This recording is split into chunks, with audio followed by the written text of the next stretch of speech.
মালদাতে হিন্দুদের উপর অত্যাচারের প্রতিবাদে এবার পুরুলিয়া জেলার নিতুড়িয়া ব্লকে বিক্ষোভ দেখালেন বিজেপির কর্মী সমর্থকরা। আজ শুক্রবার বিকেল 6টা নাগাদ পারবেলিয়া ঘাট থেকে পারবেলিয়া বাজার পর্যন্ত বিক্ষোভ মিছিল করলেন বিজেপির কর্মী সমর্থকরা।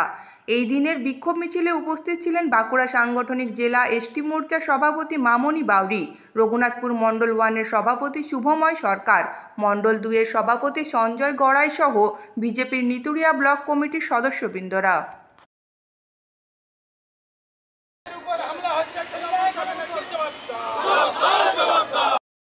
ভারতীয় জনতা পার্টির সভাপতি গতকাল মালদা মথাবাড়িতে যে হিন্দুদের দোকান বা হিন্দুদের বাড়ির ওপর পশ্চিমবঙ্গের জেহাদিদের দ্বারা বা জেহাদি সরকারের দ্বারা যে আক্রমণ হয়েছে, সেই আক্রমণের বিরুদ্ধে গর্জে উঠতে আমাদের নিতুড়িয়া ব্লক থেকে মণ্ডল 1 এবং মণ্ডল 2-এর তত্ত্বাবধানে আমরা আজকে একটি র্যালি, অর্থাৎ হিন্দুদেরকে জাগরণ করার একটা র্যালি, যে আমরা যদি এক না হই, হিন্দু যদি এক না হয়, তাহলে জেহাদিদের দ্বারা এই পশ্চিমবঙ্গের কী অবস্থা হতে চলেছে, সেই জন্য একটা র্যালি আমরা করলাম ভারতীয় জনতা পার্টির তরফ থেকে।